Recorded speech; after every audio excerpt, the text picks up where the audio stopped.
तो सीपेज सबसे पहले हम लोग देखते हैं सीपेज जो वर्ड है उसका मतलब क्या होता है। सीपेज, तो सीपेज मीन्स होता है फ्लो ऑफ वाटर, कोई नया वर्ड नहीं है, तो ये होता है फ्लो ऑफ वाटर, यानी वाटर का जो फ्लो होता है उसी को हम लोग बोलते हैं सीपेज हो रहा है। लेकिन इसमें कंडीशन ये है कि अंडर ग्रेविटेशनल फोर्स होता है, अंडर ग्रेविटेशनल फोर्स।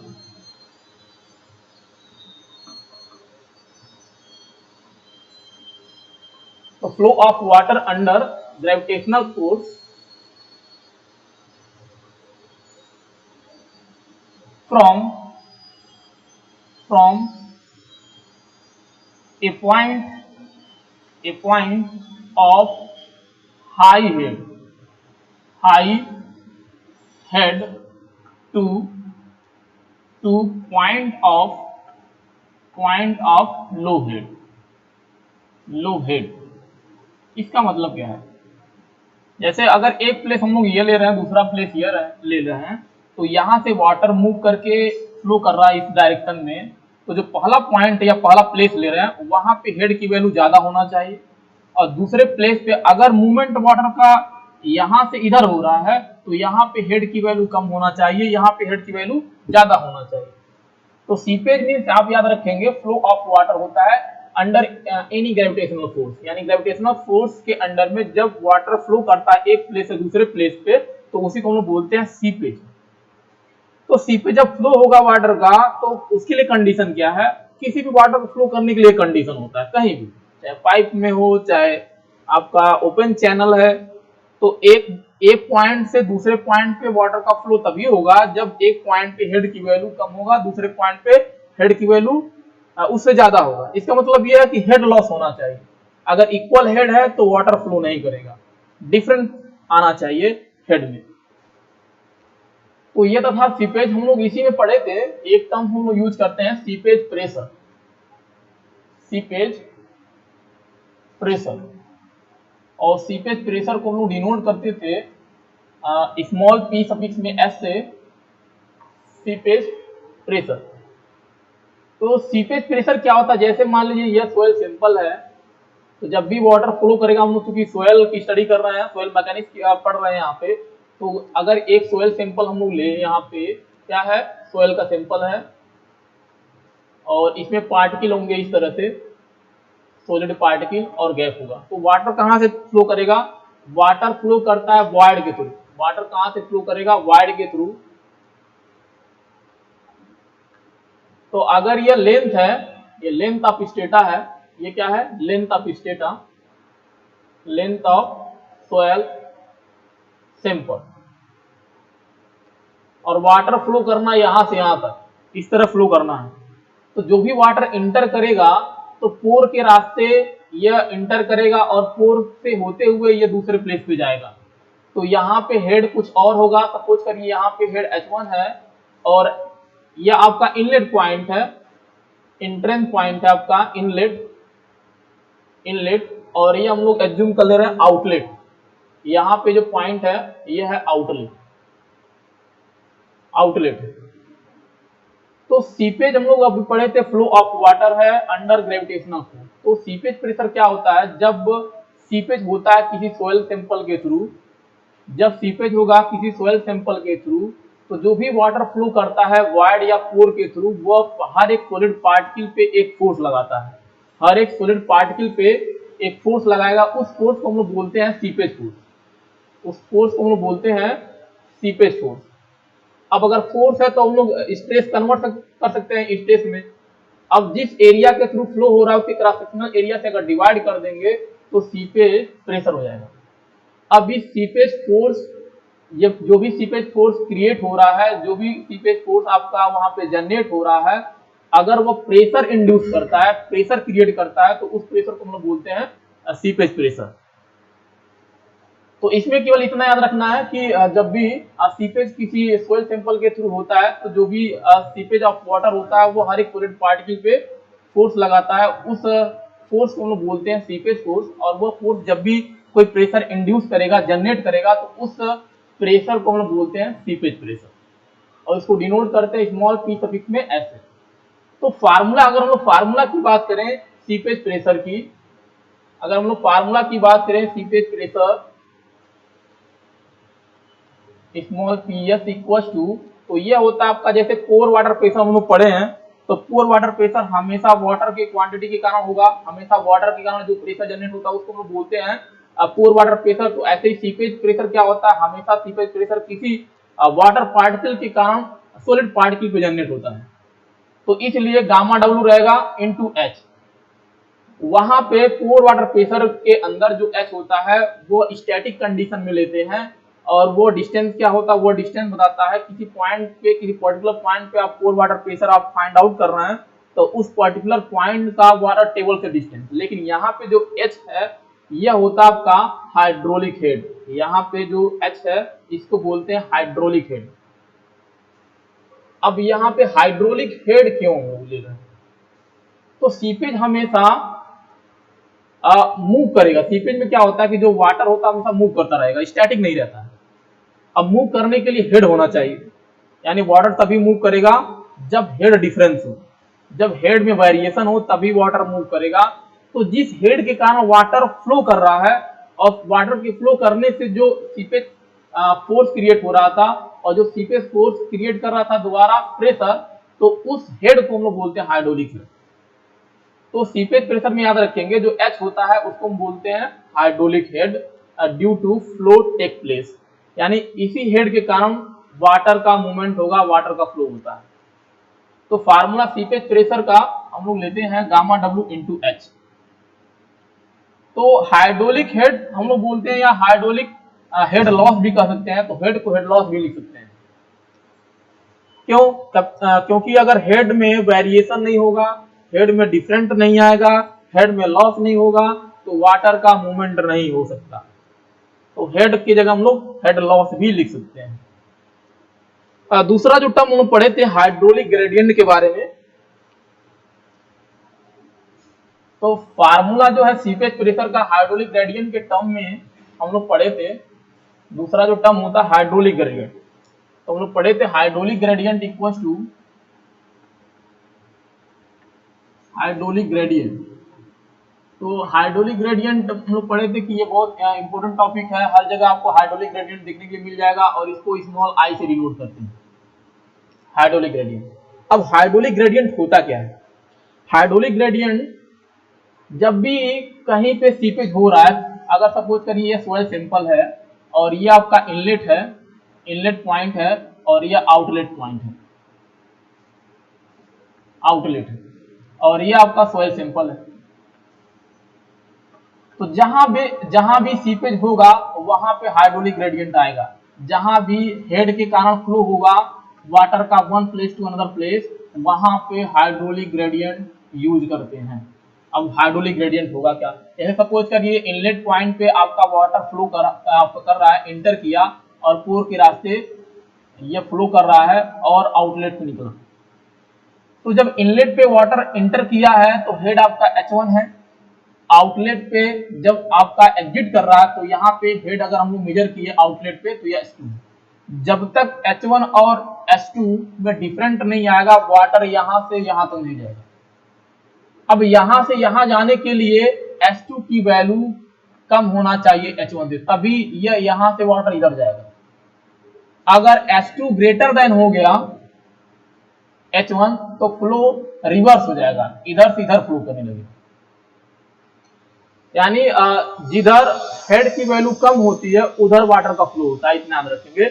जिधर हेड की वैल्यू कम होगी उधर ही उसी डायरेक्शन में वाटर फ्लो करेगा, इतना याद रखेंगे।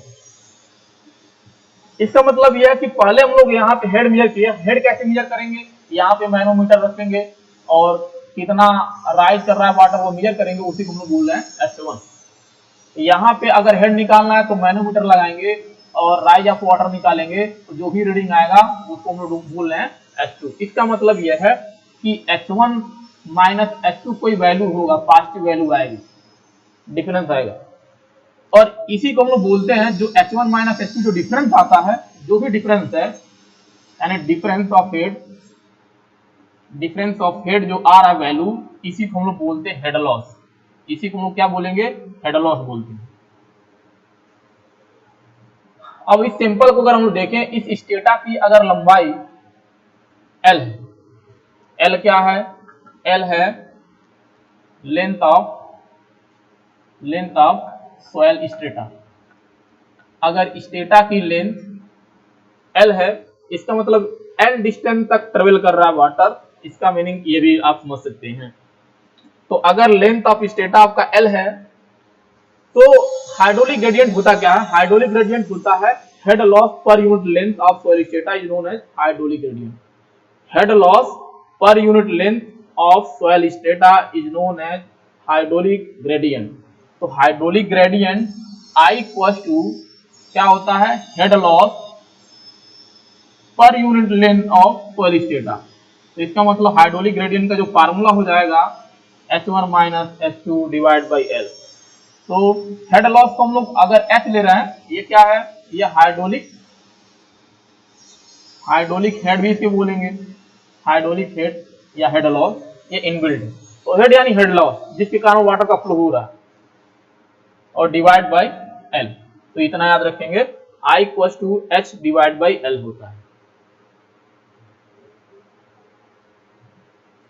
अब यहां से अगर हाइड्रोलिक हेड निकालना है इस फार्मूले से, हाइड्रोलिक ग्रेडियंट के फार्मूले से, तो हाइड्रोलिक हेड या हेड लॉस इक्वल हो जाएगा आपका hydraulic gradient I into L, length of soil strata, length of soil strata. अब हम लोग आते हैं सीपेज प्रेशर के पास। तो सीपेज प्रेशर का जो फार्मूला हम लोग पढ़े थे, सीपेज प्रेशर इक्वल होता था gamma W into H. H क्या था, हाइड्रोलिक ग्रेडियंट। तो हाइड्रोलिक सीपेज प्रेशर का यहाँ से फार्मूला हम लोग लिख सकते हैं, सीपेज प्रेशर का फार्मूला यहाँ से लिख सकते हैं गामा डब्ल्यू, एच क्या है, हाइड्रोलिक हेड। हाइड्रोलिक हेड को हम लोग लिख सकते हैं आई इंटू एल, आई इंटू एल। तो ये फार्मूला हो जाएगा। याद रखेंगे एल क्या है, लेंथ ऑफ सॉइल स्टेटा। तो बुक में आपको एल नहीं दिखाई देगा, बुक में इसको डिनोट किया होगा एल को जेड से, यानी बुक में इसको डिनोट किया होगा एल को जेड से। तो जेड यानी थिकनेस ऑफ सॉइल स्टेटा। तो थिकनेस, लेंथ सेम थिंग।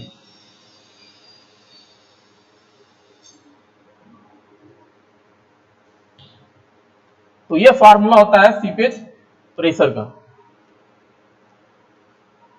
अगर फार्मूला में निकालना है सीपेज फोर्स का, सीपेज फोर्स क्या होता है, जब भी सीपेज किसी सोयल पोर के थ्रू होता है, तो जो भी वाटर पार्टिकल के ऊपर फोर्स लगाता है उसी को हम बोलते हैं सीपेज फोर्स। तो अगर यहां से सीपेज फोर्स का फार्मूला अगर पढ़ना है तो वो कैसे आएगा, इसके बारे में देखते हैं।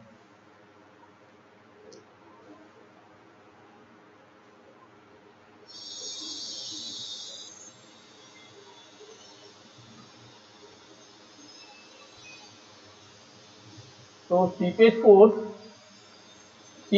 को हम लोग कैपिटल जेड से डिनोट करते हैं, कैपिटल जेड।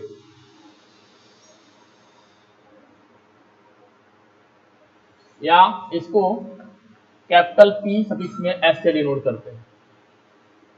अब सीपेज फोर्स इक्वल टू, अगर सीपेज फोर्स निकालना तो सीपेज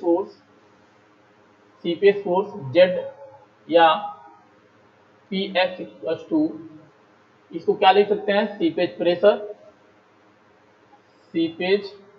प्रेशर। तो फोर्स इक्वल टू क्या होता है, प्रेशर इंटू एरिया। अब pressure equal to force upon area, तो force equal to pressure into area, तो ये इंटू एरिया से मल्टीप्लाई करेंगे। तो सीपेज प्रेशर का फार्मूला हम लोग पढ़े थे gamma W I into Z, और क्रॉस सेक्शनल एरिया से डिवाइड करेंगे ए। तो फार्मूला हो गया आपका seepage force equal to gamma W I Z into A. ये फार्मूला हो जाएगा सीपेज फोर्स का।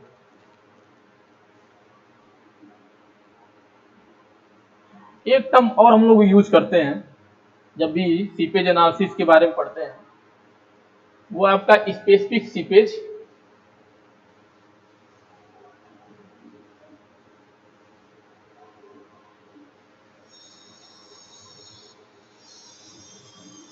Specific seepage pressure. तो स्पेसिफिक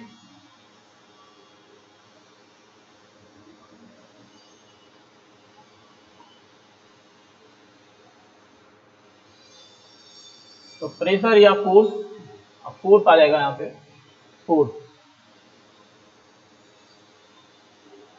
तो इसको हम लोग डिनोट करते हैं कैपिटल पी सफिक्स में डबल एस। और यह होता क्या है, यह होता आपका seepage force per unit volume. ये क्या होता है, seepage force per unit volume. तो specific seepage force is defined as the ratio of seepage force to volume of soil sample, volume। तो सीपेज फोर्स, अब अगर हम फार्मूला की बात करें तो सीपेज फोर्स इक्वल से पढ़े थे gamma W I into Z into area. Volume equal to लिख सकते हैं लेंथ इंटू एरिया। तो वॉल्यूम की जगह ए जेड कर देंगे, तो ए से ए कैंसिल आउट, जेड से जेड कैंसिल आउट। तो specific seepage force equal to आ जाएगा आई गामा डब्ल्यू। तो याद रखेंगे specific seepage force equal to आ जाएगा आई इंटू गामा डब्ल्यू।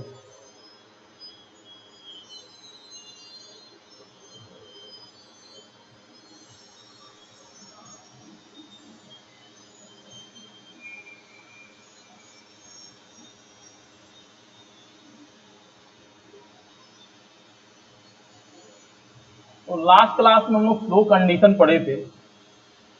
तो सीपेज एनालिसिस में जब भी हम लोग वाटर का फ्लो पढ़ते हैं, यानी सीपेज के बारे में पढ़ते हैं, तो फ्लो के तीन कंडीशन हो सकते हैं। तो फ्लो के कंडीशन अगर हम देखें, फ्लो कंडीशन तो तीन कंडीशन होंगी फ्लो कंडीशन। पहला कंडीशन होता है नो फ्लो, यानी फ्लो ही नहीं हो रहा वाटर का। वाटर है, सोयल सैंपल के अंदर वाटर होगा लेकिन फ्लो नहीं करेगा, यानी one place to another place पे मूव नहीं करेगा, कोई मूवमेंट नहीं होगा। दूसरा कंडीशन है डाउनवर्ड फ्लो, डाउनवर्ड फ्लो यानी वाटर अगर डाउनवर्ड डायरेक्शन में फ्लो कर रहा है। और थर्ड कंडीशन ये है कि अगर वाटर आपका अपवर्ड फ्लो कर रहा है, तो upward flow. No flow condition में क्या हो सकता है, नो फ्लो कंडीशन में जैसे हम लोग अगर एक सोयल स्टेटा ले लें और डिफरेंट डिफरेंट ये स्टेटा है सोयल सैंपल का, यहाँ पे ए पॉइंट है, ये बी पॉइंट है, ये सी पॉइंट, ये डी पॉइंट। तो फ्लो कंडीशन अगर देखते हैं, नो फ्लो कंडीशन में क्या हो सकता है कि अगर हम लोग ए पर वाटर हेड निकाले तो कोई वैल्यू आई, सपोज करिए एच आया हेड की वैल्यू। बी पे मैनोमीटर हम लोग लगाए, फिर यहाँ पे हेड मेजर किए, यहाँ पे हेड मेजर किए, तो वहां भी हेड की वैल्यू यानी राइज ऑफ वाटर की वैल्यू एच ही आया। सी पॉइंट पे मैनोमीटर लगाए हम लोग और हेड की वैल्यू फाइंड आउट किए, यानी राइज ऑफ वाटर हम लोग निकाले यहाँ पे, वो भी कितना आया, एच ही आ रहा है, वो भी कितना है, एच ही है। डी पे हम लोग निकाले, मैनोमीटर लगाए और हेड की वैल्यू निकाले या राइज ऑफ वाटर निकाले, ये भी एच ही है। तो मैं बताया था कि फ्लो तभी हो सकता है जब हेड में वेरिएशन हो, लेकिन इस कंडीशन में, इस स्टेटा कंडीशन में एच में कोई वेरिएशन नहीं आ रहा, किसी पॉइंट पे हम लोग हेड की वैल्यू निकालना इक्वल आ रहा। तो इसका मतलब यह है कि अगर वाटर यहाँ पे है तो यहाँ से यहाँ नहीं जाएगा, क्यों, क्योंकि हेड में चेंजिंग नहीं हो रहा। तो हमेशा वाटर जो फ्लो होता है हेड डिफरेंस के कारण, याद रखेंगे, वाटर तभी मूव करेगा, वाटर तभी फ्लो करेगा जब हेड में डिफरेंट। तो इसलिए यह नो फ्लो कंडीशन होगा। तो अगर ये सिचुएशन कहीं सोयल स्टेटा के अंदर बन रहा है, इसका मतलब यह कोई मूवमेंट नहीं होगा वाटर का, जैसे है वैसे ही रहेगा, यानी स्टैटिक कंडीशन बन जाएगा। सोयल सैचुरेट रहेगा लेकिन फ्लो नहीं होगा, परमिबिलिटी जीरो हो जाएगी, सीपेज की वैल्यू जीरो हो जाएगी।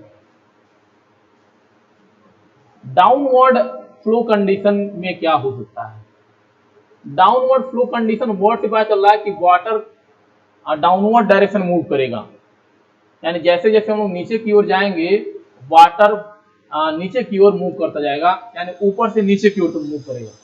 तो अगर हम लोग यहाँ पे सोइल स्टेटा को इस 3 पॉइंट में डिवाइड कर ले, 3 लेयर में डिवाइड कर ले रहे हैं, ए, बी, सी।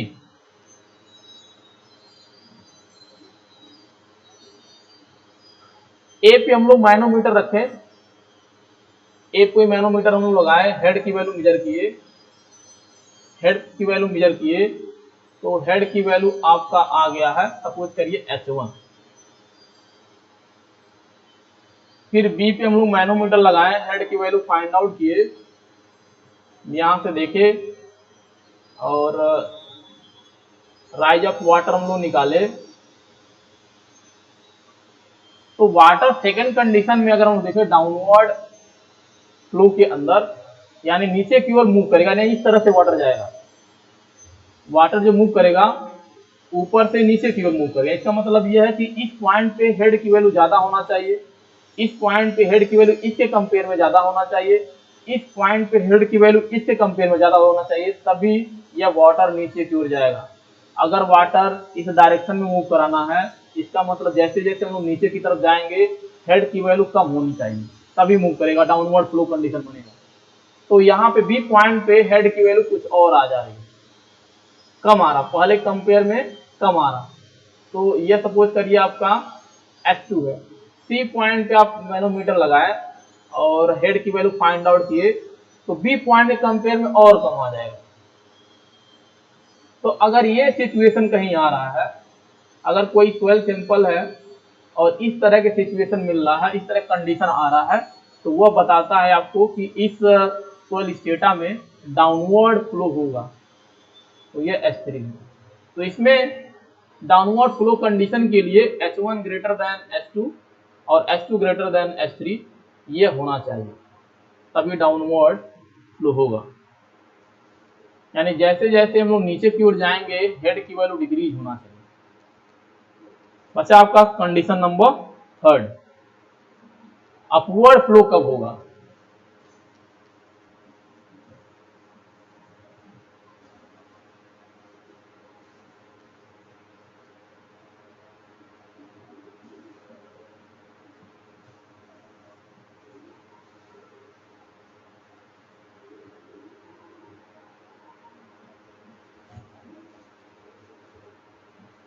तो कंडीशन नंबर 3 अपवर्ड फ्लो।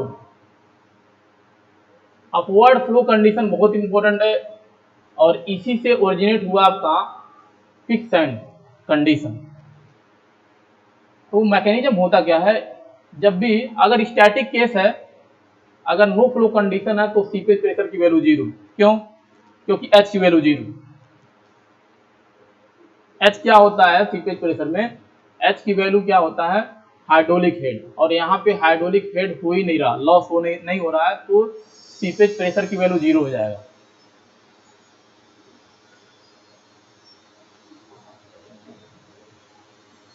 तो जिस डायरेक्शन में,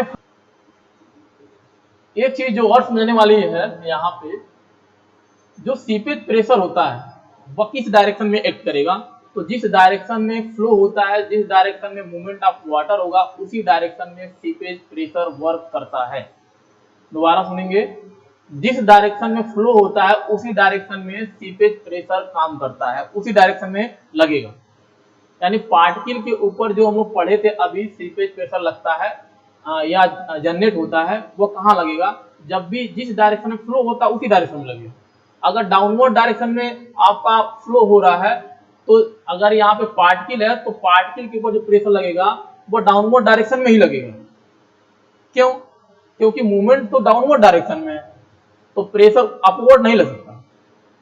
तो इतना याद रखेंगे कि जिस डायरेक्शन में आपका फ्लो ऑफ वाटर होगा उसी डायरेक्शन में सीपेज प्रेशर काम करता है, इतना याद रखेंगे। तो जब डाउनवर्ड डायरेक्शन में फ्लो होता है, जब डाउनवर्ड डायरेक्शन में फ्लो होता है वाटर का, तो उस कंडीशन में जो सीपेज प्रेशर की वैल्यू है वो भी डाउनवर्ड डायरेक्शन में काम करता है, और डाउनवर्ड डायरेक्शन में काम करने की वजह से जो इफेक्टिव स्ट्रेस की वैल्यू है वह बढ़ जाती है। जब डाउनवर्ड डायरेक्शन में आपका सीपेज प्रेशर काम करेगा तो उस केस में इफेक्टिव स्ट्रेस की वैल्यू बढ़ती है, इतना याद रखें।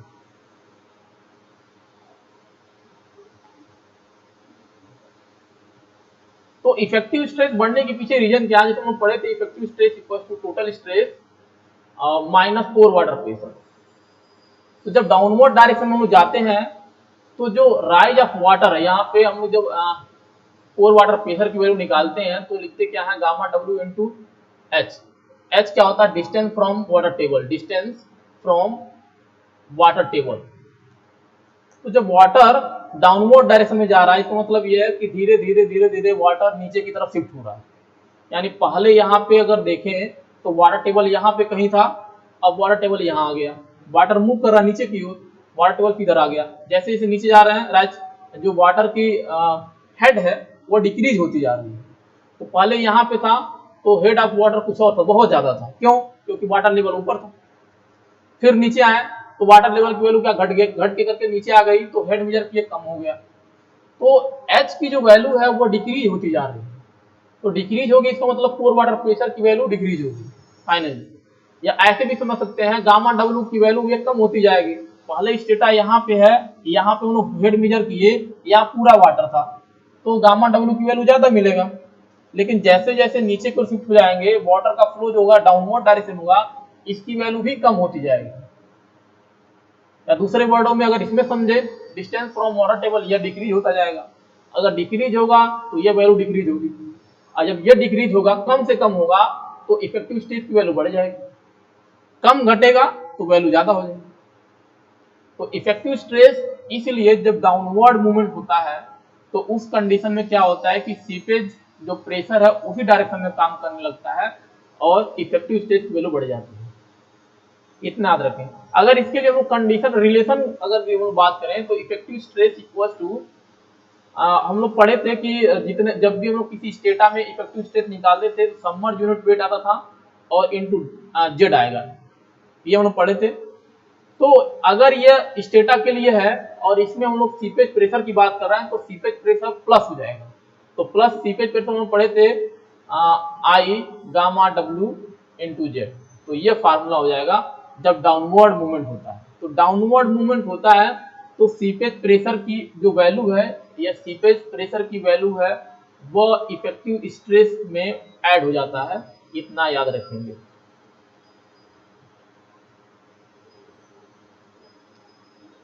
तो डाउनवर्ड डायरेक्शन में सीपेज प्रेशर भी डाउनवर्ड एक्ट करता है और इसके कारण इफेक्टिव स्ट्रेस की वैल्यू इंक्रीज हो जाती है। इसका मतलब यह है कि जब भी हम लोग इफेक्टिव स्ट्रेस उस पर्टिकुलर स्टेटा के लिए निकालते हैं तो उसमें सीपेज प्रेशर भी ऐड हो जाता है, इसलिए इफेक्टिव स्ट्रेस की वैल्यू बढ़ जाती है। अब अगर हम लोग अपवर्ड फ्लो की बात करें तो अपवर्ड फ्लो बहुत इंपॉर्टेंट है।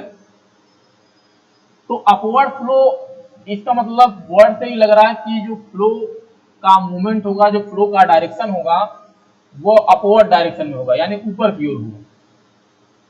ऊपर की ओर कैसे होता है, तो ऊपर की ओर जो फ्लो का डायरेक्शन है होने के लिए ये पूरा का पूरा एक तो क्वांटिटी ऑफ वाटर पे डिपेंड करेगा, दूसरा सोयल की कंडीशन पे डिपेंड करेगा कि सोयल का कंडीशन कैसा है।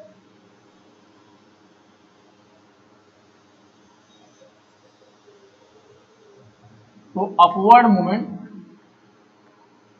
या अपवर्ड फ्लो, तो अगर स्टेटा से हम लोग समझें, ये आपका स्टेटा है ए बी, और वाटर का जो मूवमेंट है वो ऊपर की ओर होना चाहिए इस डायरेक्शन में, यानी नीचे से ऊपर की ओर।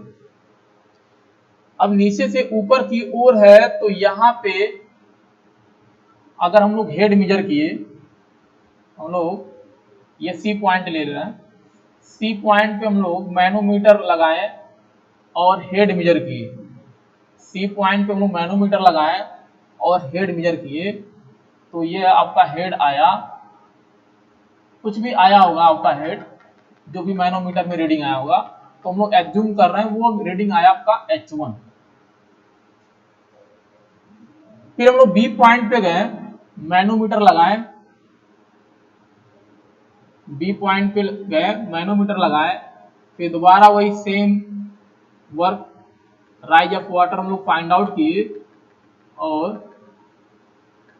हेड की वैल्यू मेजर किए तो पहले सी के कंपेयर में जो राइज ऑफ वाटर है कम हो गया, तो ये हम लोग एज्यूम कर लिए H2। फिर ए पॉइंट पे गए, सेम प्रोसीजर, ए पॉइंट पे गए, फिर हम लोग मैनोमीटर लगाए और राइज ऑफ वाटर निकालिए। तो राइज ऑफ वाटर निकाले और मेजर किए तो देखे H2 के कंपेयर में इसकी वैल्यू और डिक्रीज हो गई।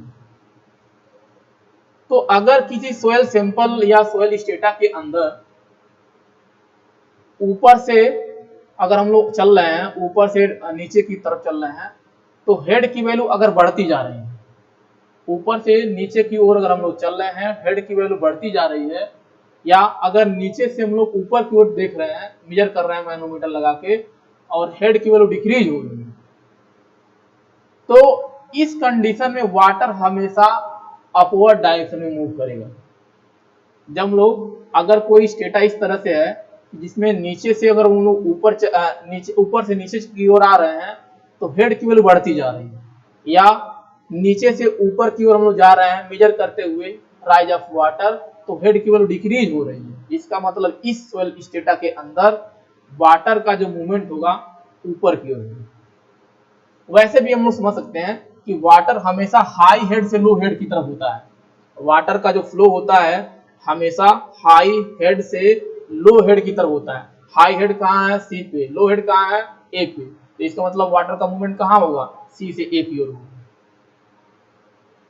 तो अगर ये कंडीशन कहीं पे भी जनरेट हो रहा है किसी सोयल सैंपल के अंदर, तो वहां पे अपवर्ड फ्लो कंडीशन जनरेट हो जाता है। अब अगर हम लोग बोले कि कोई सोयल स्टेटा है उसमें अपवर्ड मूवमेंट हो रहा है, अपवर्ड फ्लो हो रहा है, तो अपवर्ड फ्लो में सीपेज जो प्रेशर होता है वो भी अपवर्ड एक्ट करेगा, अपवर्ड लगेगा सोयल सॉलिड के ऊपर। जब फ्लो आपका अपवर्ड डायरेक्शन में होगा तो उस केस में जो सीपेज प्रेशर लगेगा वो भी ऊपर की ओर लगेगा, जो सीपेज प्रेशर लगेगा वो भी ऊपर की ओर लगेगा। क्यों? क्योंकि मूवमेंट ऑफ वाटर किस डायरेक्शन में है? ऊपर की।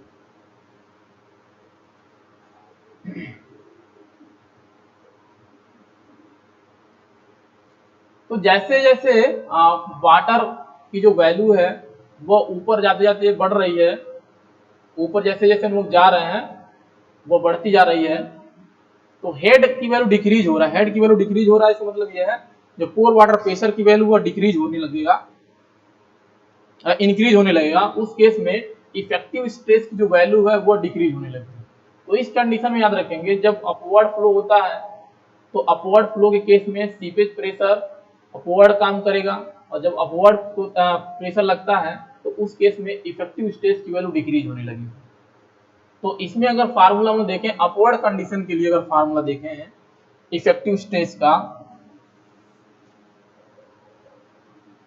तो इस केस में effective stress equals to submerge unit weight of soil sample into thickness या depth of soil minus seepage pressure. तो सीपेज प्रेशर हम लोग पढ़े थे क्या था? I gamma W into Z. तो यह घट जाएगा यहाँ से, तो इफेक्टिव स्ट्रेस की वैल्यू घट जाती है। कब? जब फ्लो अपवर्ड डायरेक्शन में होता है। जब फ्लो अपवर्ड डायरेक्शन में होगा तो इफेक्टिव स्ट्रेस की वैल्यू घटने लगेगी। क्यों घटने लगेगा? क्योंकि पोर वाटर प्रेशर की वैल्यू बढ़ने लगता है। तो पोर वाटर प्रेशर की वैल्यू बढ़ेगा तो हम लोग फार्मूला पढ़े थे इफेक्टिव स्ट्रेस इक्वल टू क्या होता है? टोटल स्ट्रेस माइनस पोर वाटर प्रेशर। तो ये अगर बढ़ेगा तो ये घटेगा।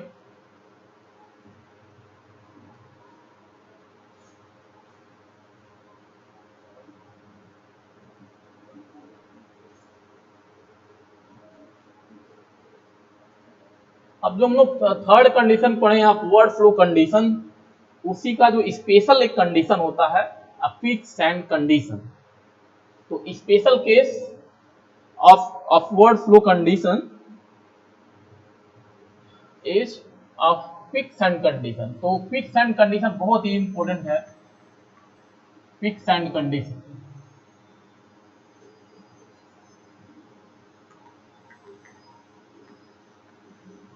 तो इस यूनिट का one of the best topic है क्विक सैंड कंडीशन, चाहे कंपटीशन की बात करें चाहे K2 का।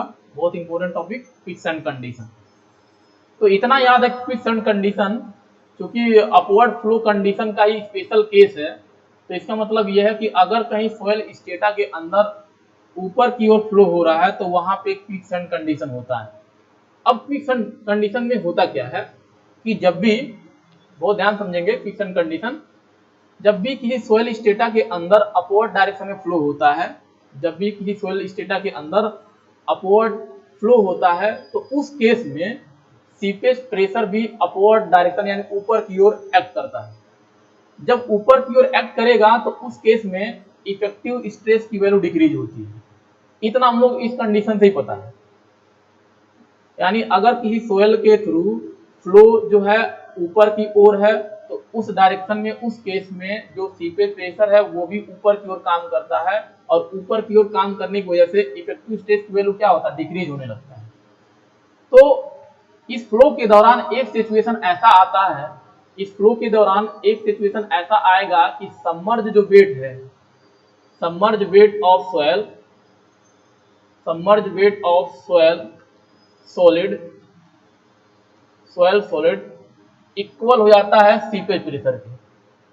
तो इस फ्लो के दौरान एक कंडीशन, एक स्थिति, या कह सकते हैं एक टाइम ऐसा आता है जब submerge weight of soil solid equal हो जाता है सीपेज प्रेशर के। जब ये, जैसे ही ये कंडीशन हो गया, कहाँ पे होता है ये कंडीशन, जब भी अपवर्ड फ्लो होता है तभी होगा। जब भी फ्लो क्या होगा, अपवर्ड डायरेक्शन में, अपवर्ड फ्लो जब होगा तभी यह कंडीशन पॉसिबल है। तो जब भी किसी सॉइल स्टेटा के थ्रू अपवर्ड डायरेक्शन में फ्लो होता है तो उस केस में अगर किसी कंडीशन में अगर submerge weight of soil solid equal हो जाता है सीपेज प्रेशर के, तो उस कंडीशन पे जब ये इक्वल होता है तो इफेक्टिव स्ट्रेस की वैल्यू कंप्लीटली जीरो हो जाता है। बस ये एक लाइन समझना बहुत इंपॉर्टेंट है। पूरे क्विक्सैंड कंडीशन का यह कंक्लूजन है। अपवर्ड फ्लो कंडीशन हमें क्या पता है, अपवर्ड फ्लो कंडीशन हमें यह पता है कि अपवर्ड फ्लो कंडीशन में जो वाटर का मूवमेंट है, वाटर का फ्लो है, अपवर्ड डायरेक्शन में होता है, और अपवर्ड डायरेक्शन में जब फ्लो करता है तो उस केस में सीपेज प्रेशर भी अपवर्ड एक्ट करता है, इतना हमें पता है। और अपवर्ड एक्ट करने की वजह से पोर वाटर प्रेशर की वैल्यू इंक्रीज होने लगती है, और जब पोर वाटर प्रेशर की वैल्यू इंक्रीज होती है तो इफेक्टिव स्ट्रेस वैल्यू डिक्रीज होती है। इतना हमें कहाँ से पता है, इतना हमें अपवर्ड फ्लो कंडीशन से ही पता है। अब हम लोग आ गए क्विक्सैंड कंडीशन पे। अब क्विक्सैंड कंडीशन क्या है, स्पेशल केस है अपवर्ड फ्लो कंडीशन का। तो जब किसी सॉइल स्टेटा में ये चीजें होती है, कौन सी चीजें, अपवर्ड फ्लो कंडीशन।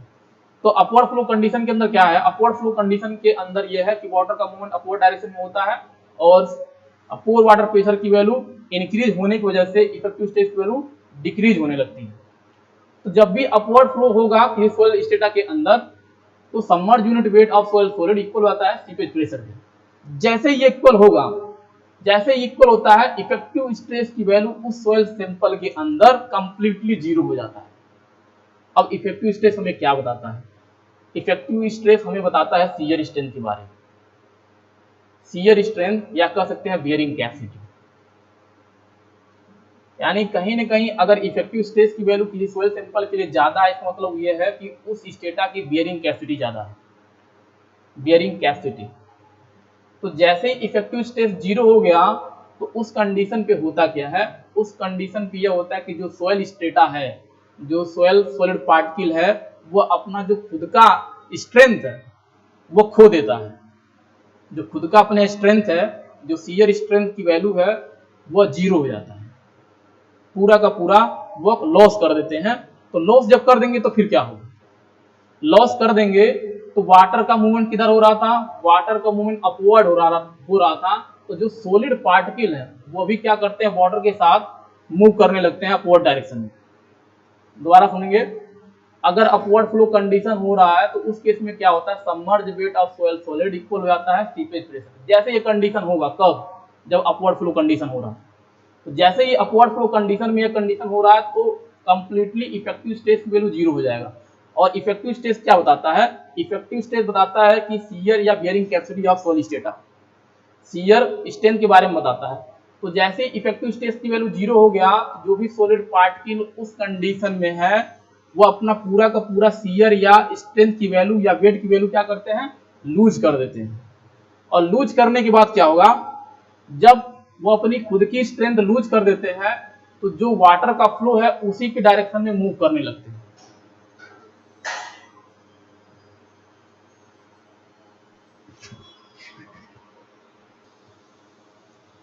तो क्विकसैंड कंडीशन में यह एक लाइन याद रखेंगे कि जब किसी सोयल स्टेटा के थ्रू अपवर्ड फ्लो होता है, अपवर्ड फ्लो कंडीशन में क्या होता है, सीपेज प्रेशर जो होता है वो भी अपवर्ड डायरेक्शन में एक्ट करता है।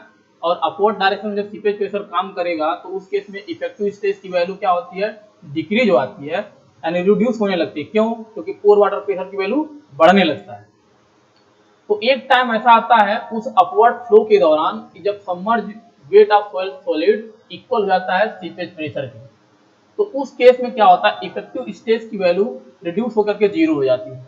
जैसे ही रिड्यूस हो करके जीरो हो जाएगी तो जितने भी सोयल सॉलिड्स हैं, जितने भी सोयल सॉलिड्स हैं वो अपनी शियर स्ट्रेंथ या बेयरिंग कैपेसिटी वो क्या करते हैं, लूज कर देते हैं।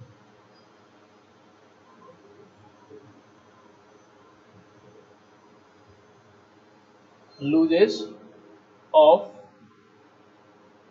Of of their own weight. तो ओन वेट या स्ट्रेंथ या शियर स्ट्रेंथ।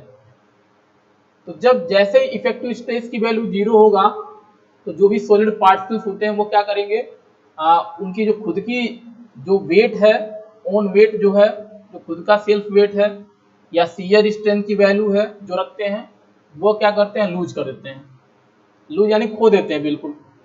तो जैसे ही खो देंगे तो उस केस में होगा क्या, अब यह जैसे ही अपना खुद का वेट या खुद की कैपेसिटी खो देते हैं तो वह स्वतंत्र हो जाते हैं, फ्री हो जाते हैं। फ्री हो जाते हैं, फ्री होने का मतलब यह है कि जिधर वाटर ले जाएगा उधर ये जाएंगे, इनका खुद का कोई अस्तित्व नहीं रहा। जैसे ही इफेक्टिव स्ट्रेस की वैल्यू जीरो होता है तो अपनी जो खुद की ओन वेट होती है, खुद की जो स्ट्रेंथ होता है वह लॉस कर देते हैं। तो जैसे ही लॉस होगा तो फ्लो किस डायरेक्शन में हो रहा था, फ्लो अपवर्ड डायरेक्शन में हो रहा था।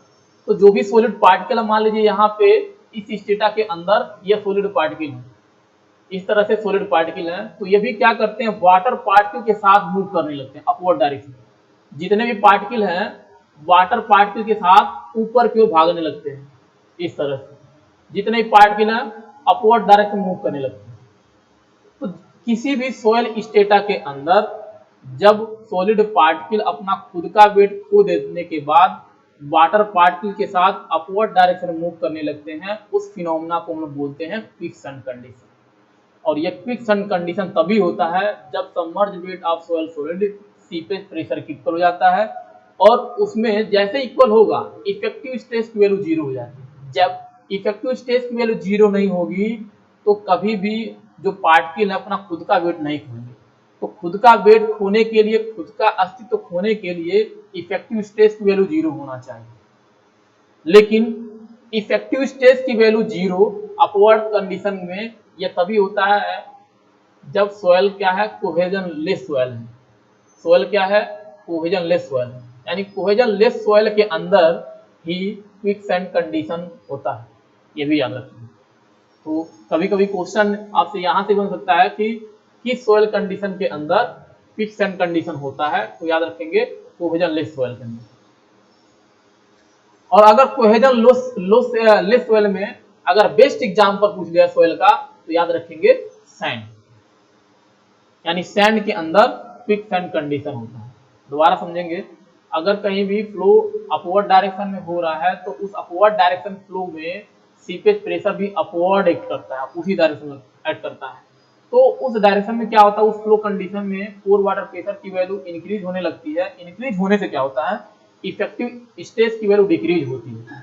तो उस फ्लो कंडीशन में एक टाइम ऐसा आता है जब submerge wait of soil solid वो इक्वल हो जाता है सीपेज प्रेशर के। जो भी सीपेज प्रेशर काम कर रहा था उस फ्लो के दौरान उसी के इक्वल हो जाता है सबमर्ज वेट जो सोयल सॉलिड का होता है। जैसे ही इक्वल होगा तो उस सोयल सैंपल के अंदर जो इफेक्टिव स्ट्रेस की वैल्यू है वो कंप्लीटली रिड्यूस होकर के जीरो हो जाती है। जैसे ही जीरो होता है तो जो भी सॉलिड पार्टिकल होते हैं अपना खुद का अस्तित्व क्या कर देते हैं, खो देते हैं। तो जैसे ही होंगे तो होगा क्या, तो वो भी वाटर पार्टिकल के साथ ऊपर की ओर मूव करने लगेंगे, यानी अपवर्ड डायरेक्शन में क्या करते हैं, मूव करने लगते हैं। तो जब अपवर्ड डायरेक्शन मूव करने लगते हैं तो इसी कंडीशन को हम लोग बोलते हैं क्विकसैंड कंडीशन। इसी कंडीशन को हम लोग बोलते हैं क्विकसैंड कंडीशन। तो उसी को हम लोग बोलते हैं, बहुत सारे नाम हैं, तो उसी को हम लोग बोलते हैं क्विक सैंड कंडीशन, या इसी को हम लोग बोलते हैं पाइपिंग कंडीशन। पाइपिंग में भी यही होता है। इसी को हम लोग बोलते हैं सैंड बॉयलिंग, इसी को हम लोग बोलते हैं सैंड बॉयलिंग, और इसी को हम लोग बोलते हैं फ्लोटिंग कंडीशन। इसी को हम लोग बोलते हैं फ्लोटिंग कंडीशन। तो ये सारे नाम एक ही हैं, सेम है, सबका मीनिंग एक ही है। तो पाइपिंग में भी क्या होता है, पार्टिकल जो सॉलिड पार्टिकल्स होते हैं सोयल के, वो वाटर के साथ मूव करते हैं। पाइपिंग में भी क्या होता है, जो सोयल के सॉलिड पार्टिकल होते हैं वाटर के साथ मूव करने लगता है। और क्विकसैंड कंडीशन में भी क्या होता है, जो सोयल पार्टिकल्स होते हैं वो वाटर के साथ मूव करते हैं। अब वाटर के साथ क्यों मूव करते हैं, उसके पीछे मैकेनिज्म क्या है, उसके पीछे मैकेनिज्म यह है कि इफेक्टिव स्टेज जैसे जीरो होता है, इफेक्टिव स्टेज की वैल्यू कंप्लीटली जीरो होने की वजह से उसका जो ओन वेट है वह लॉस कर देते हैं, इसलिए वो वाटर पार्ट के साथ मूव करने लगते हैं।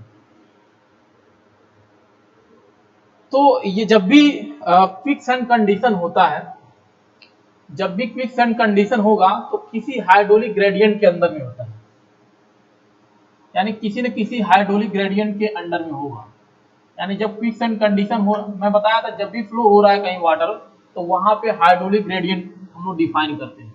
जब भी वाटर का मूवमेंट होता है वहां पे हाइड्रोलिक ग्रेडियंट जरूर आएगा। क्यों, क्योंकि जब भी मूवमेंट होगा तो हेड लॉस जरूर होगा, तो हेड लॉस आएगा तो आपका हाइड्रोलिक ग्रेडियंट वहां पे यूज करेंगे। तो जिस हाइड्रोलिक ग्रेडियंट पे क्विकसैंड कंडीशन होता है उस हाइड्रोलिक ग्रेडियंट को हम लोग बोलते हैं क्रिटिकल हाइड्रोलिक ग्रेडियंट। तो ये भी एग्जाम में पूछा जाता है, क्रिटिकल हाइड्रोलिक ग्रेडियंट क्या होता है और फार्मूला। तो जिस ग्रेडियंट पे क्विकसैंड कंडीशन होता है, जिस ग्रेडियंट पे क्विकसैंड कंडीशन होता है उसी ग्रेडियंट को हम बोलते हैं क्रिटिकल हाइड्रोलिक ग्रेडियंट। दूसरे वर्ड में और भी डिफाइन कर सकते हैं, यानी जिस ग्रेडियंट पे आपका इफेक्टिव स्ट्रेस की वैल्यू रिड्यूस होकर के जीरो हो जाता है और सॉलिड पार्टिकल अपनी खुद की वेट लॉस कर देते हैं, उस ग्रेडियंट को हम बोलते हैं क्रिटिकल हाइड्रोलिक ग्रेडियंट। अब क्रिटिकल हाइड्रोलिक ग्रेडियंट का फार्मूला क्या होगा, तो नॉर्मल कंडीशन में हम लोग पढ़े थे head loss per unit length, तो वो तो अलग फार्मूला है, लेकिन इस कंडीशन में अलग फार्मूला होता है, बहुत ही important formula critical hydraulic gradient का, उसी पे न्यूमेरिकल आता है और वही सबसे ज्यादा इंपॉर्टेंट है।